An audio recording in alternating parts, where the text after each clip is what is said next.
Hey, good day, class. For today's topic, we will have an overview of fields and careers in environmental and sanitary engineering in terms of environmental engineering. Today, we are diving into an overview of environmental engineering, and we will be exploring essential fields, professional roles, and technical skills that defines this critical discipline. And more on, we'll discuss yung mga different key aspects or key outlines that focus on environmental engineering. No?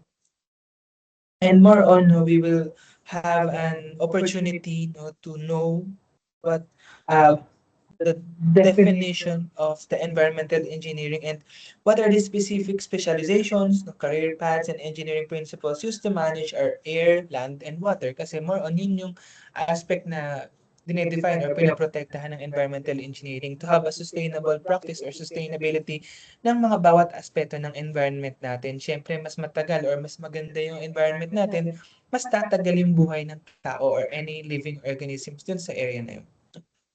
So first, we will define environmental engineering. As its core, no, environmental engineering is a vital discipline that focused on two main goals, no, protecting human health and safeguarding our natural environment. Pero environmental engineering focused yan mismo sa environment kasi yung public health engineering more on yan in protecting the human health. Environmental engineering is both, no, both protecting human health and its environment na ginagalawan niya. And also, we achieve this by applying different scientific and engineering principles. No, in learning environmental engineering, we will have an important note that while this often overlaps with sanitary engineering and environmental engineering, we also called as environmental engineers, no, kasi may mga broad tayong topics or mga pinag-aralan natin habang tinitake natin yung sanitary engineering course natin. No, and more on mga pag-uusapan nyo kapag in higher years nyo, yung environmental engineering, pag-uusapan dyan yung ano yung holistic view in protecting or paano nagkakaroon ng effect yung mga pollution sources dun sa mga natural sources dun sa environment natin. So for the key fields and specialization, environmental engineers are problem solvers who work across various media like air, water, and land. And this work, our work, is generally divided in several key specialization, namely water resource and treatment, wastewater management, air quality engineering, waste management, and the environmental remediation. No? First, for water resource and treatment, we design systems to provide clean drinking water and manage natural water bodies sustainably. No? Kumbaga, paano tayo magkakaroon ng water source or water supply na malinis para magamit ng tao. Then the wastewater management, this involves developing infrastructure to treat municipal industrial sewage before safely returning it to nature. No? In wastewater management naman, yun yung pag-uusapan natin in the next topics, in the wastewater engineering. And in environmental engineering, we have topics na dapat nalalaman natin kung ano yung mga pollutants na pwedeng mangyari sa tubig natin or kung bakit na dumudumi yung tubig natin. No? And in environmental engineering, we will have an overview on that part kapag yun nga, tinake nyo na yung course na to. Then the third one is the air quality engineering. No, we monitor and control emissions to ensure urban air meets health standards. No, yung air quality, we also have an air quality standards kung paano to mitigate and paano to magkakaroon ng opportunity na hindi magkaroon ng effect sa mga sa human or any living organisms. Then the waste management, yung solid waste management o yung mga basura natin, it covers everything from municipal recycling programs to the safe disposal of hazardous materials. And the last is the environmental remediation, in cleaning up, it focus in using biological or chemical processes to clean up sites that have already been contaminated. Yun yung mga oil spills, nagbibigay tayo ng microorganism or naglalagay ng mga microorganisms sa mga sanitary engineers to mitigate yung type of pollutant na yun. Then for the professional roles, na natitake, where do environmental engineers work? Kung ano ba yung mga career paths ng mga sanitary engineers in terms of environmental engineering. First is environmental consultants, no, design engineers, no, regulatory officials, no, and the municipal engineers. Now, first, environmental consultants, no, it helps no the companies no stay compliant from regulations and perform environmental impact assessments or EIAs. No, we have a knowledge in making or in preparing the reports for this no EIAs. Second is design engineers. No, we work for firms no creating the technology for treatment plants or air scrubbing system. No, yung pag mag magde-design tayo ng sewage treatment plants, magde-design tayo ng air quality monitoring plants, na ganun yung mga ginagawa ng mga design engineers in specialization of environmental engineering. Regulatory officials, no, we tend no to have a work in DNR, EMBs, and LLDA. No, we work for agency like EPA, no, or Environmental Pollution Association, and to enforce the environmental laws. And the last is municipal engineers. The municipal engineers are on the front lines na managing a city's water, sewer, and waste system to protect public health. Yun yung mga dapat nagawa ng mga municipal engineers natin. Or more on, mas preferred natin is a sanitary engineer to monitor no, yung environment part no, ng isang munisipyo or isang lugar. Then the essential skills, for the essential skills ng isang sanitary engineers, no, and syempre sanitary engineers must understand the interaction between the four spheres, no, the atmosphere, lithosphere, hydrosphere, and the biosphere. No, yan yung mga pag-aaralan nyo in environmental engineering or environmental science and engineering or the SA 150. No? Yun yung mga pag-aaralan doon, yung mga ecosystem and the ecology, no, and also flood forecasting and control no, through hydrological modeling and structural solutions like dams as well as non-structural solutions like wetlands restoration.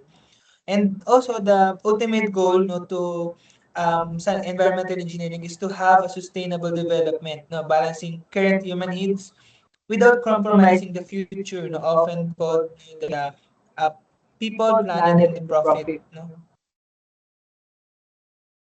Then for the EIAs, no, EIAs is very may malaki yung part natin no, sa work natin as a sanitary engineer kasi through EIAs no na we can provide a report or systematic process no used to predict environmental effects no of the project before it begins no. This includes environmental risk assessment, health risk assessment no. For environmental risk assessment, no, we evaluate no the likelihood of disasters like oil spills no yung pwedeng maging sanhi kapag tinanggal natin yung puno, pagka convert natin yung land into a subdivision, ano yung mga impacts nun. No? Then the health risk assessment, no, it characterizes how hazardous substances might affect human. No? We use various methods no, for this, like networks to overlay data like GIS mapping, no, and networks no, tracing primary and secondary impacts of different environmental pollutants. Then for solid waste engineering, we prioritize the waste hierarchy like reduce, reuse, recycle, recover, and only as a last resort is to dispose. No? Technically, this involves optimizing transport routes and choosing treatment options like composting or waste-to-energy technologies.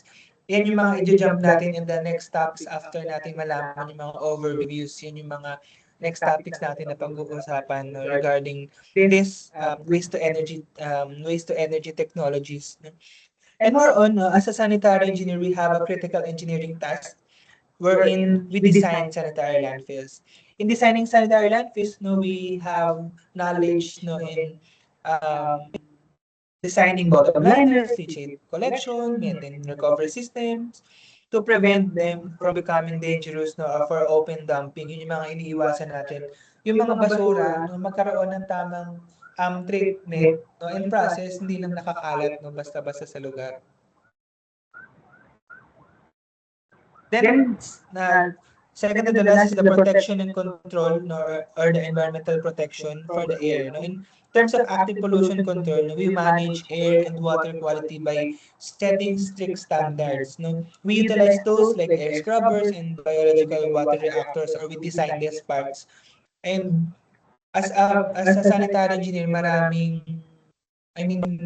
natutuwa, na mimit no, yung maganda yung trabaho nila in terms of environment kasi malaki yung part mo kumbaga yung job mo is nakikita mo kapagka maganda yung nangyayari sa community, malinis yung community mo, na yun yung isa sa mga nararamdaman ng mga environmental engineers natin.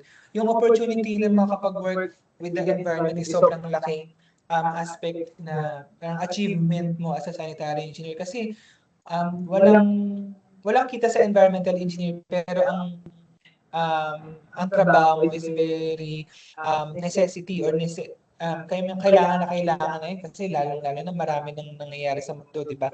And from that, no, kumbaga, little by little or konti, kahit pakonti-konti lang, kahit maliit yung part mo, pero as long as alam mo na sumusunod yung air, water, and soil quality ng hinahawakan mo na lugar, malaking part yun, malaking bagay, no, para sa mundo natin yun. No?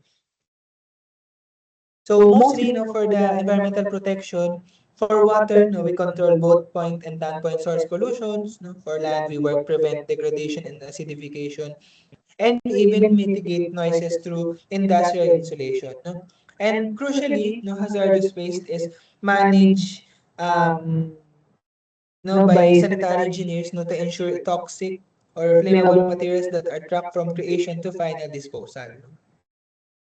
Then the last one is the solid waste management. For the solid waste engineering, no, we have knowledge in collection, treatment, and disposal. And no, yung kanina ko sinasabi sa inyo na we also design sanitary landfills. And sobrang kaunti na nagdi-design ng mga sanitary landfills in terms ng sa atin, no, sa part ng mga sanitary engineers. Kasi nga sobrang kaunti natin, walang makapag-specialize sa mga parts na to na ng environmental and sanitary engineers. No? So mostly yun nga yung aspects no, ng environmental engineering in terms of the overview no in environmental engineering and sciences. No, yun yung mga next nyo na magiging topics no in time no, na kapag yun yung kukuhanin yung mga courses. No? And through that, no, to conclude, no, in overall, no, environmental protection require adherence no, to the principles we've discussed, no, prioritizing no, resource recovery, engineering safe, sustainable, and disposal system. And yung trabaho ng mga environmental engineers is sobrang in need no, na sobrang ngayon na maraming opening no, na jobs in environmental engineers. And hopefully, no, mga sanitary engineers talaga yung makakuha ng mga jobs na to and opportunity na ito kasi malaki yung pwede nilang maging contribution no, in protecting our lives and in protecting the environment. No? So, yun yung end no, ng presentation regarding environmental engineering.